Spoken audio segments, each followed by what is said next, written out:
Welcome to Locked On Golden Knights. Did VGK pay Keegan Kolesar too much in avoiding arbitration? We'll get into that next.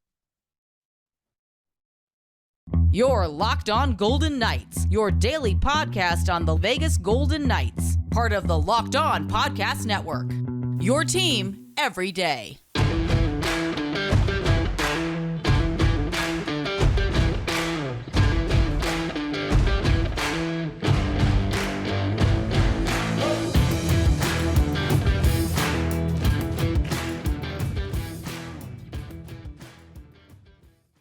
Hi again, everyone. I'm Tony Kardasco along with Chris Golick.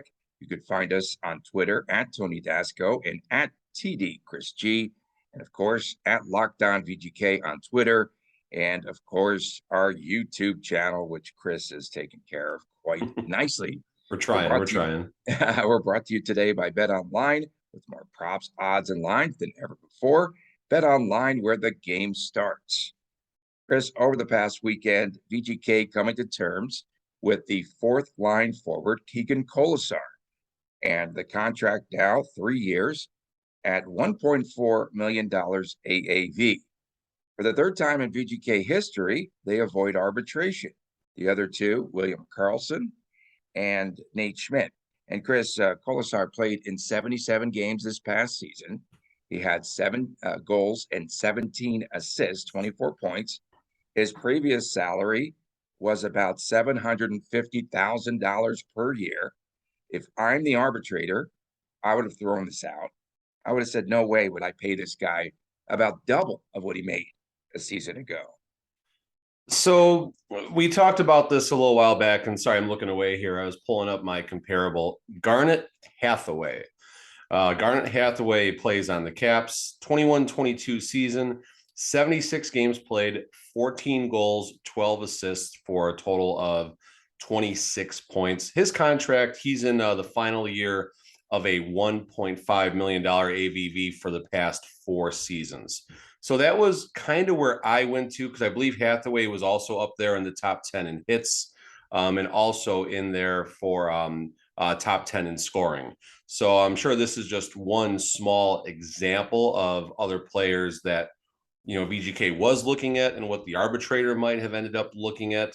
So if we're only going to use that as a comparable, would VGK have only lost $100K if they would have let it go all the way to arbitration? I don't know. That's certainly a reasonable question that we're not going to know the answer to at this moment. I'm pulling up Keegan Kolesar's stats right now just to compare side by side. But don't you think, Chris, that in all 3 instances, VGK has overpaid or paid more than they would have perhaps if they had gone to an arbitrator? I don't know. I mean, there's such a recency bias going back with William Karlsson first and foremost, with those 43 goals, yeah. Coming off of a 6-goal season and all of that. So, is there a risk if you do go all the way? Because I believe if you go to arbitration, aren't you isn't it a done deal? Whatever the arbitrator says, isn't that you can't say no at that point? You can't say no at that point. So what if the arbitrator... They try to meet in the middle. They'll try to meet in the middle between what Kolesar had wanted and VGK.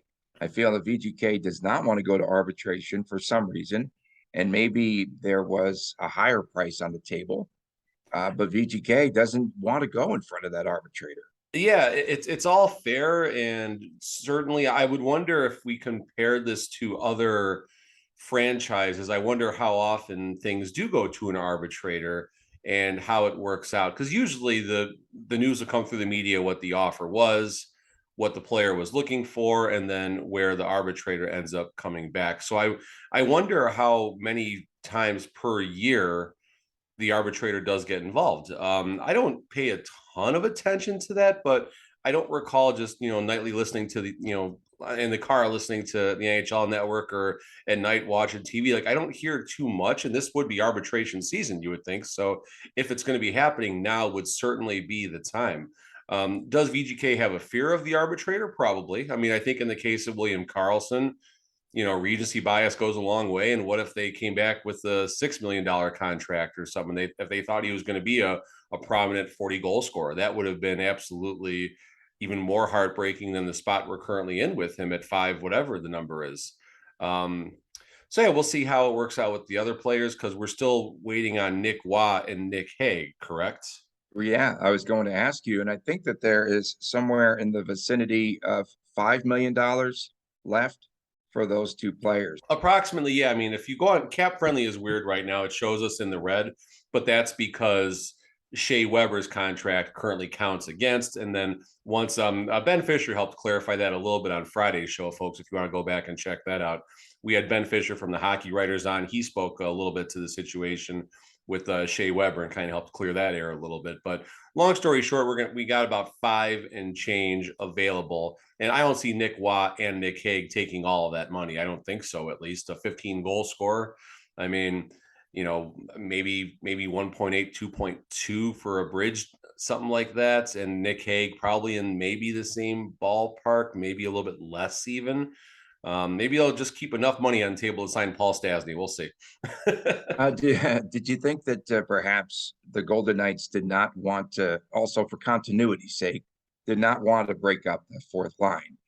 They played really well at times last season. They really pushed the puck. They did pretty well in the forecheck. They played physical. They actually put shots on net, which the Misfit line could not do at times. I don't think it's as much about keeping the fourth line together because Cassidy is going to do what Cassidy is going to do with all the lines. He's already on record for saying he wants to move around the Misfits a little bit to see, to see if we can get more out of him, which fine, whatever. I like the statement. It's probably a little bit of a gamesmanship and a motivation for the locker room, honestly. But, we'll see how that shakes out once September rolls around and the camp starts and everything.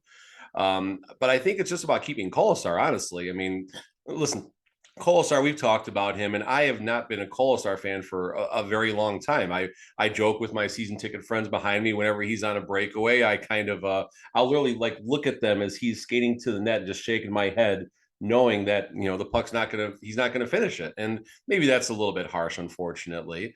But looking at his numbers, it was I just pulled up. It was 7 and 17, I believe. 17. So 7 and 17. So 24 goals versus Garnett, or 7 and 17. So 24 points, which is really close to where Garnett Hathaway was for his comparable at 1.5 million.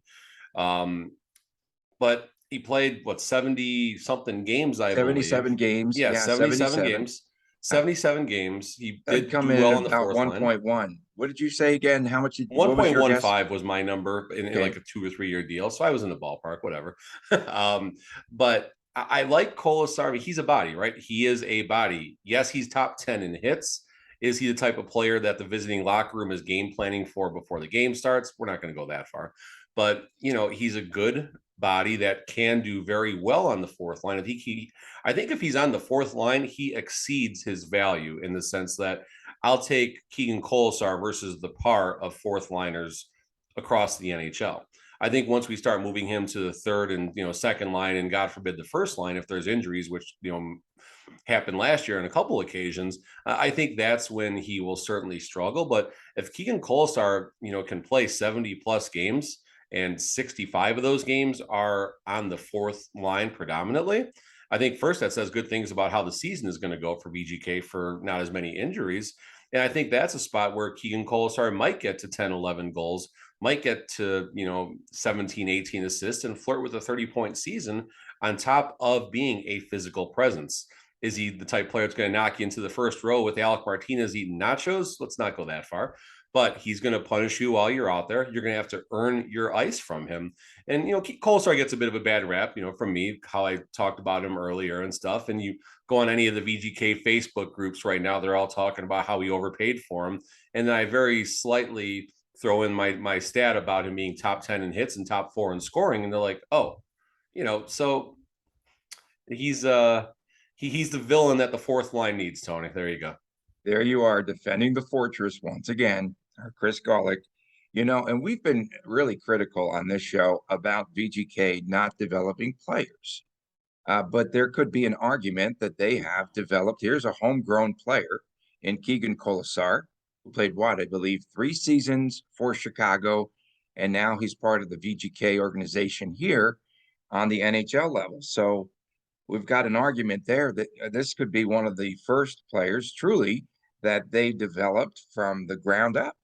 I think people that would meet that criteria, and correct me if I'm wrong, but Kolesar, White Cloud, and Nick Hague, I believe, are all three that were either drafted or at least started through the AHL level with the VGK organization. We can fact check that at another time when we have time to do that nonsense. But when we actually pay attention to facts. Exactly. Yeah. You're the fact person. I'm the BSer. But no, so yeah, that's fair. We have been very critical and concerned, but yeah, here are three players who are chewing up minutes, especially obviously White Cloud and Nick Hague, high level, important minutes on the defensive side of the ice. And, again, Kolesar as much garbage as we do throw towards McCrimmon for the lack of developing talent, and we're going to hit later. We got VGKs playing on the world stage pretty soon as well, and we had some other ones play over the summer too. So I mean, I don't know, maybe Tony,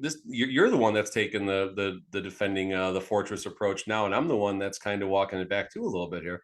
I need some clout. I need some more followers, on Twitter and social media. So do I.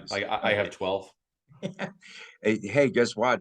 Today, a lot of VGK fans, Patrice Bergeron would be a good fit in Vegas. Will he follow Bruce Cassidy here? Well, Bergeron this morning signing a 1-year deal to stay in Boston. So that is some late breaking news that we are definitely on top of. And for this season, what would a successful year look like for Keegan Kolesar? He has to have better numbers than he did a season ago. Yeah, I mean, that's certainly a start. And I think, listen, Keegan Kolesar out there playing against the other team's top two defensive units, that's a tough spot for him to be. That's going to be a tough spot for him to be. So going back to what I said, I really think if he does stick with the fourth line all season, I really do think there is a shot for him to do a little bit better with that. We know William Carrier can create opportunities.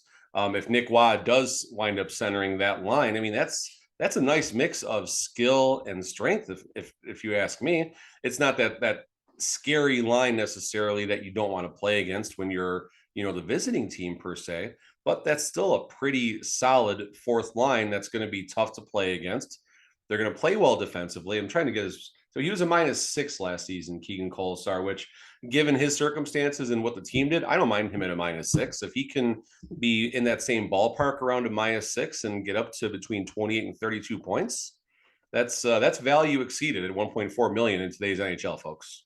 That -6, was that his record in fights last season? Probably. Yeah, I think he was about 500. I think he was 500. Like we said, I think that's generous, but like we said in our text, I think his one moment, his claim to fame for a fight was that gut punch. I think it was against the Kings in that one fight. That's his claim. He does go to the body pretty well. Yeah, he's working on those body shots.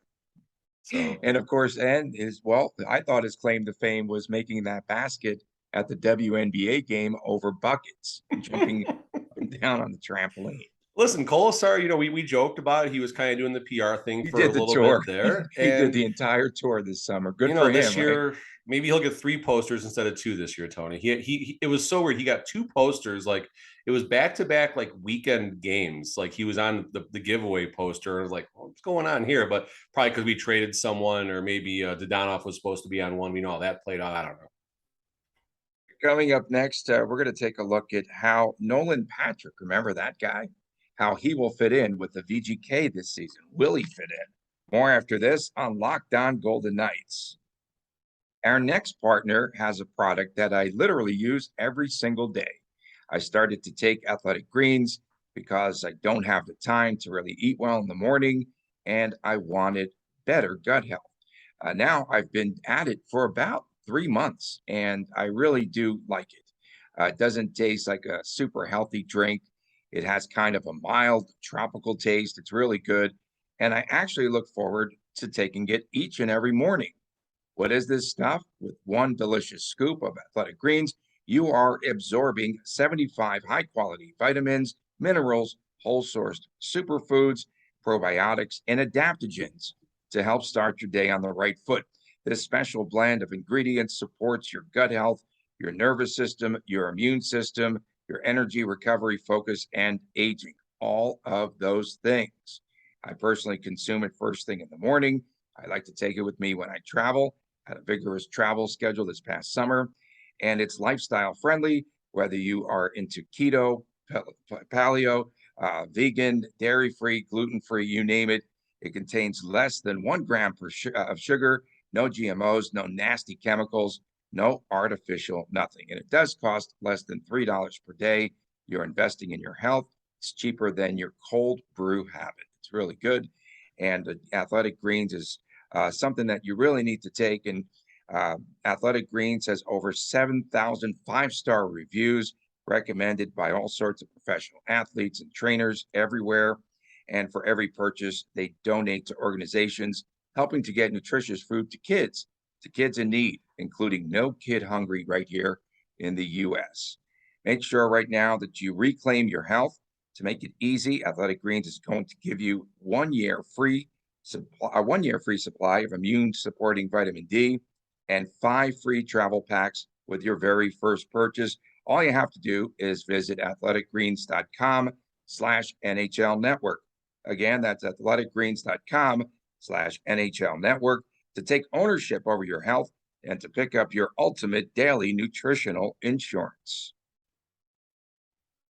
Welcome back to Locked On Golden Knights. Tony Cardasco, along with Chris Gauntlet. Chris, that was a lot of fun with Ben Fisher on Friday. We're going to get more guests in here. Again, we're on Monday, Wednesday, Fridays now during the off season. Back to school day here in Vegas. I mean, really sucks for the kids. It's too early. It's too early, isn't it? It's too hot. It's too hot outside. Like the kids in the morning, they play in the playground. They get a recess, then they get their PE class once or twice a week, and it's just 100 degrees out there, and I don't know. We can rant for a while about this, but it's too early. Like at least 3 more weeks, but I don't know. Whatever. And we thank everyone for making Locked On Golden Knights your first listen each and every day. It is free and available wherever you get your podcasts. Don't forget, subscribe at Locked On VGK on YouTube, and you can check us out at Locked On VGK on Twitter as well. Let's get into Nolan Patrick. 1 more season in his contract, signed a 2-year deal at $2.4 million or 1.2 remaining. Biggest question, and we'll get into his injury history.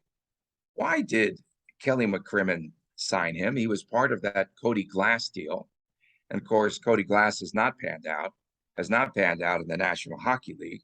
But this past season, again, the injuries, 57 games. He had a head injury. He had COVID-19. He was out with another undisclosed injury. He's had some really hard luck. The big hit that we remember, right, was in February.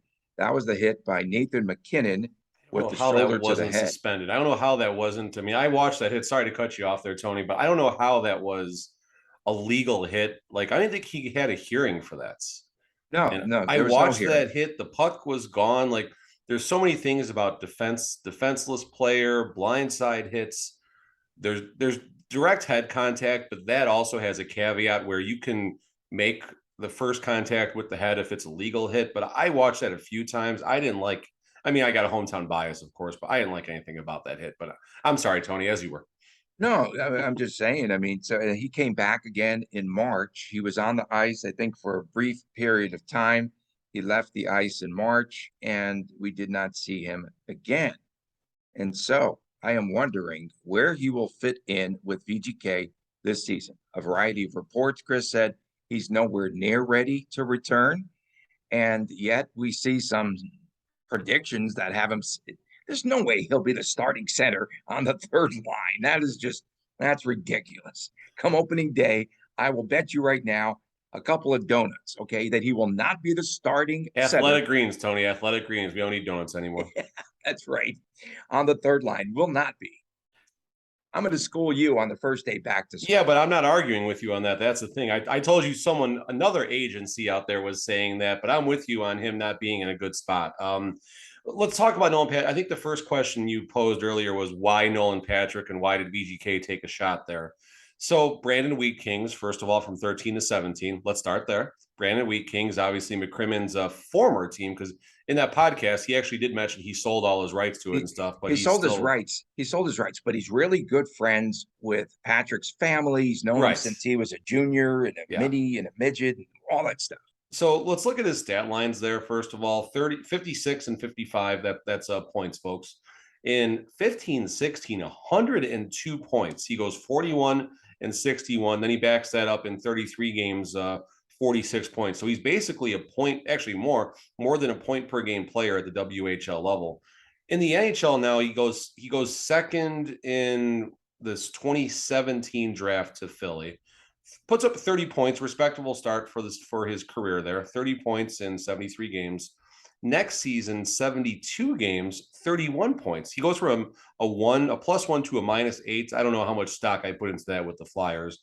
But then in 2020-21, that's where things seem to take a bit of a turn. 52 games, only 9 points, -30, and then only 25 games with VGK last year, 7 points. So I think they're hoping to find a diamond in the rough first and foremost. They're looking for a diamond in the rough with Nolan Patrick and hoping he can shed his injuries and things like that. And again, folks, there's a brutal side to hockey. You don't ever take that for granted that there's these players are in good health all the time. Nolan, I mean, just if you put in Nolan Patrick head injury, there's like there's like 4 different situations that pop up right now. The hit from Nathan McKinnon, the borderline illegal hit in my amateur opinion, but that's not the only time he's flirted with a head injury. So his career could be over, or, kind of looking back at Eric Lindros, who was always one hit away from his career ending. Jeremy Roenick with the Blackhawks. Oh my goodness. He, so many headshots. Paul Correa, just thinking back a little bit as well, so at some points, I think from the family perspective, I think it's going to be a longevity and quality of life versus continuing to play hockey. Now, going past all of that, if he can return to health, and I'm with you, Tony. I don't see him starting the season as a healthy player, but let's just assume at one point he can possibly come back. Does he take the third line? I mean, we talked about this before. Eichel obviously is center one. Center 2 is either Stevenson or William Karlsson, depending on how they want to shake that out, if they want to move Stevie over to the wing or not. Line 3, I think, is Brett Howden or Nick Waugh, and then line 4 is Brett Howden or Nick Waugh. So I don't see a scenario where Patrick is going to necessarily come in and bump one of those players. I think he needs to prove himself at this level, and I could even see him possibly going down. I'm assuming he's on a one-way contract, but I can even see him being sent down and waivers, and if he clears waivers, spending some time at the Dollar Loan Center trying to find his game again, because I don't think anyone's going to claim him off waivers. So if you want a prediction about Nolan Patrick, I will say he has played prior to December 1st more games at the Dollar Loan Center than T-Mobile Arena. Okay, so he starts the season on LTIR. Probably. So they can hide 1.2 million. I don't know if he ever gets off of LTIR, just from what I've heard. And they did take a major chance. It was a huge risk because Nolan Patrick had come off that season where he sustained all those migraine headaches and didn't really play. He didn't play. And then Kelly McCrimmon to the rescue, and they gave him a 2-year contract when it should have been just a 1-year contract. I felt it was like, where else was Nolan Patrick going to go?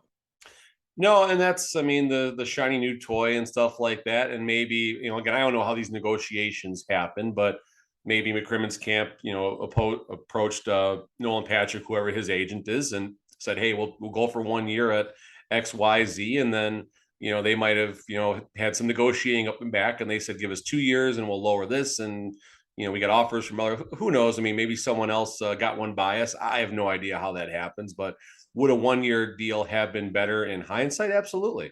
But this is the life that VGK is going to be taking on for a while. They're going to be going for these diamonds in the rough. They're going to be the kid from Finland, Mannion. I forgot I can't remember if I got his name right. We talked, Ben Fisher highlighted him on Friday with us. They're taking chances on players. They keep going to the well in different places. Mannion? Yeah, Mannion. I was close. Pardon me. Mannion is a school next to me here, but that's another thing for another time. First day of school. That's what I'm thinking about. Right now. Yeah, I'm still tilting about that right now. Although a quiet house is going to be nice. No offense, Chris and Allie. But going back to Patrick and just VGK right now, yeah, this is our life for a while, folks. We're going to have 60 or so $1 million taken up by between 12 or 13 players or something ridiculous like that. So the rest of our roster is going to be these lottery tickets, even though we don't have a legalized lottery, but it's going to be these keynote tickets. We'll say that these keynote tickets. We're trying to hit a 10 spotter off of betting a dime, while sitting over at PTs or something like that, and hoping to strike gold or something like that. And that's really what needs to happen with one of these players, because we're not in that spot where we have Belmar or just trying to think of some of the Tomas Nosek, all these players that really did a good job popping in season one on these real low contracts that obviously went on to go elsewhere and get paid a little bit more, of course. But we really need, that level of output versus the Tomas Tatar path to success and Cody Glass path to success. I mean, I don't know. We took a shot with Cody Glass in that draft. That didn't work out. So maybe drafting isn't the way to go, Tony. Maybe we're just always going to trade our draft picks and we're going to go to the well and keep scratching these or keep going for these cheap keynote tickets and hoping to hit that progressive over at stations or something one of these days. I got to tell you, I think this team really missed the physical presence of Tomas Nosek. I said that this past season. I thought he just was really solid player. He was phenomenal in the playoff run. Phenomenal in that playoff run in the fourth line. Playing between Reeves and Carrier. I mean, he was carrying Reeves as far as the defensive and offensive side. We were actually, funny story real fast. We did, I think it was between seasons 2 and 3 or 3 and 4. They had a season ticket events, and you got to ride on the high roller behind the link, and you got one random VGK on the high roller with you. And it's about a half hour, 35-minute ride. And we had Nosek with us, which, no offense, but that was kind of okay, fine, whatever. But we had Nosek. He was a fun conversation. And someone did ask, what is it like playing on a line between Reeves and Carrier? And his first answer was, it's great. I don't got to worry about anything. So I get it. It's funny, the high roller. I had this meeting with Caesars executives once on the high roller. They said, we'll meet you there. They go up. So it's timed, right? The meeting's over. We get to the landing spot down on the bottom of the big Ferris wheel, and they are just gone. Okay, great meeting. Later. Bye. I want you to give me the names of those executives later. That's my old stomping grounds and my old people. I'm sure I got some dirt on them for you. Thanks, man. I just remember too, as we're speaking about Nolan Patrick, that one big story, and the fans in Philly, they are still pissed off about drafting Nolan Patrick over, was it at the Cale Makar draft? I think so. And Bobby Clark this past year lambasting Ron Hextall when he was there in Philadelphia. Now I think he's with Pittsburgh, right? And Hextall, he said that they never should have drafted him in Philadelphia. And that debate just goes back and forth. This past season, Nolan Patrick, though, had the best goal of the year between the legs, the Carolina game. Yeah, I do remember that now. You're pointing that out. It was a close proximity, and he found a way to roof it and stuff, and great, and listen, first and foremost, health is what matters here. Health is what matters. We hope he can do what he can to, put himself in a good spot to be able to come back and compete, because he was a second overall pick. He did really good things at the WHL level. We've seen players from the WHL pop at the NHL level. Peyton Krebs, I believe, played at WHL for a while, and look what he's doing in Buffalo. I could be wrong. It could be OHL, but whatever. Point being is there are a lot of great players that do come through the WHL, and just maybe that change of scenery is all that they need. So hopefully Nolan Patrick first can be healthy. And if he is healthy enough to compete at a high level again, then we would love to see him back in the in the daily VGK lineup, because there is something there. There is something there as far as talent goes. Can he unlock that and succeed and become a 20-goal scorer? We're hoping. I don't even remember if he was back at practice much this past season. No, right? I don't think after the second time, well, third or fourth, whatever it was, after the last time, I don't think he was anywhere near the ice. So he got hit by McKinnon again on that timeline in February. In March, he comes back, and then he just couldn't last. He headed down the tunnel, and that's the last pretty much. Was that one head? Did they ever say, was that head related or was that undisclosed? I don't remember. Undisclosed, yeah. I mean, either way, that's probably the same category, unfortunately, for him. Yeah, that's what we would guess. It was something head related, and just we hope that he can get back on track. He did show some good signs when he was out there, Of course. when he was healthy or semi-healthy this past season. Coming up next, we'll talk about 4 VGK prospects who are headed to the Worlds. We'll talk about that when we return right here on Locked On Golden Knights. If you haven't tried Built Bar Puffs yet, you are depriving yourself of one of life's greatest joys. It actually is, and guess what? There is a new flavor. It's delicious, indulgent cookie dough. It's covered in chocolate. That's right. Built has done it once again. Cookie dough chunk puffs have a light, chewy texture. They're really good. Real cookie dough chunks. All of the joys of eating cookie dough without the hassle of actually making it, which I really do like. Plus, it's very healthy for you. Cookie dough chunk puffs, 160 calories. They have a whopping 15 grams of protein in them. Run to built.com today. You can snag a box for you, for your family. Perfect treat. You can find that it's really good. You can hide them at home like Chris does. And like all of Built I bars, don't hide them. I the eat them new all.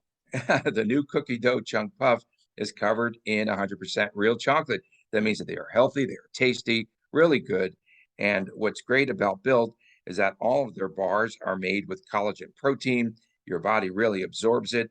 It makes it more efficient, provides a ton of health benefits. Eat something that tastes good and is good for you. You are going to love the new cookie dough chunk puff, whether you need it for a snack, for your workout, a late night treat, on and on. It really does taste like a candy bar, but it's not.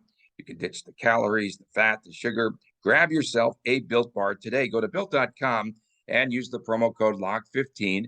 Go to built.com to get 15% off of your order. Use the promo code LOCK15 at built.com. Welcome back to Locked On Golden Knights. Tony Cardasco and Chris Golick from Las Vegas. And Chris, the 2022 IIHF World Championships. Remember that they stopped the games there back last December, and now they are going to get things started underway this month. And for VGK, there are 4 prospects that will be a part of this. Lucas Cormier of Canada, I think, is the #1 prospect that a lot of us would like to see, the defenseman. Yeah, no doubt. And he's a long time in that famous QMJHL that I spoke so famously about before. And it's just nice to see these players getting this exposure at this young age in high pressure situations. It will certainly help their development process. And just looking back here, I'm citing a Vegas Hockey Now article, so I'm not just saying, I'm pulling this out on my own. Unfortunately, I'm not that good of a researcher, but Eichel, Howden, Karlsson, Pietrangelo, Shea Theodore, they've all won gold medals before at this level before. So that just shows you the process, if you will, from making the jump from these junior leagues to having the face time, if you will, in development camp and stuff like that with your respective NHL clubs. And then you go and you compete in these big events and you just learn along the way and it gets you ready. And then maybe you'll see these players again at development camp next year. And then, after that or so, 24 season, that's when you start looking at these players to fill out roster spots or, like we said earlier, they become our Keno tickets that can fill out that $60 million, the remaining 20 or so million dollars from the few players that take up 60 million of our contracts. There has to be someone, a diamond in the rough, out of some of these players. As you mentioned, Cormier is the guy that they're pointing to. Had a really good season, really tough defenseman. Played with the Charlottetown Islanders of the QMJHL. And then you have Jacob Demek, Slovakian, who is a centerman. Matthias Sapovalev, that's who they drafted this past year, right? The 2022 draft. He came out of there, and he spent some time with the good old Saginaw Spirit, as you know, Chris, of the OHL. Scored 18 goals, 34 assists, 52 points in 68 games. And the one goalie, Jesper Wickman from Sweden. And he'll be the only goalie that appears prospect for the VGK in the World Juniors. And he's going to play, for Sweden. Sapovalev is with Czechoslovakia, Slovakia for Demek, and the Canadian is Cormier. Sapovaloff, that's just the name that I remember. The one day me and my son Christopher, we went to the development camp. I feel like I remember just watching him on the ice and just making a note because all you see are the numbers on the jerseys, no names. So I made it a point just to say who is this guy, and I can't remember specifically, but just I remember him competing really hard, and that was just one of the 3 or 4 names. Don't ask me the other 3 or 4 now. If you say him, I might hear him. But that was one of the names that I definitely do remember as standing out the one day we were there, just kind of being a little bit above everybody else as far as how they were competing, how they were able to finish, and being just a little bit above the rest. So yeah, this will certainly help. And one of the players that stands out outside of the World Juniors that our good friend Ben Fisher had pointed out the other day, he was really impressed and went back and watched a lot of film from the developmental camp of Keegan Kolesar.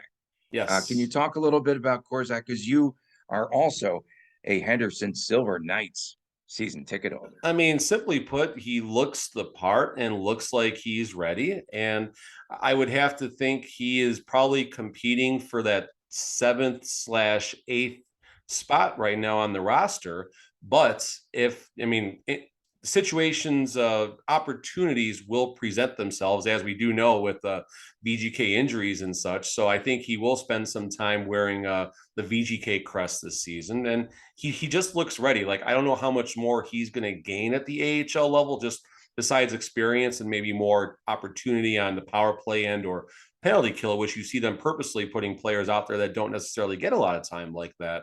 I remember seeing that with actually Cody Glass. We were talking about him earlier down in Tucson. We saw a game and I saw, Glass out there on the PK. Like, he's not a PK guy, but that's why you play those extra games in the AHL and such like that. So I think you'll kind of see the same thing happening there. And yeah, I think he's an injury away from possibly being on the top 4, depending on, what craziness will ensue in season 6, Tony. Okay, coming up later this week. So we are on again on Wednesday and on Friday. I have a couple of topics. I want you to do more because you're in the sports card trading business, and I want to kind of delve into that, dive a Yeah, little that'll bit be into fun. that. Yeah, and We'll find out a little we'll bit rip more. a box. I'll do a live break. Okay, that's cool. And then you're not playing poker on our show, are you? Okay. And then the other topic that came up this past weekend that we tweeted about at Lockdown VGK, the Kings put out a tweet, who is our biggest rival? And we could get into who VGK's rival is. Do they have one? I'm not going to put you on the spot right now, but we could think an awful lot about it. And I think there's some good arguments to be do we had consider the Sharks a rival is the question. Otherwise, who's second? Have they Who beaten them after the that? last 28 times in a row or something like that? Unfortunately, one time they didn't. That one time. Chris, thanks so much. Get back to the school zones. Adhere to those today. Yes. Back to school. I know. And I feel bad for the kiddos. I really do. I wish they could spend more time out at the beach with you and the fam. We thank everyone for tuning in today. Thanks for making Lockdown Golden Knights your first listen each and every day. I'm Tony Cardasco for my man, Chris Golick. Once again, you could find us at Lockdown VGK, and make sure that you check out the brand spanking new YouTube channel and subscribe. Subscribe there. Check it out. We thank all the listeners. The numbers are going through the roof on the podcast, and we appreciate you all. We'll see you again on Wednesday right here on Lockdown Vegas Golden Knights.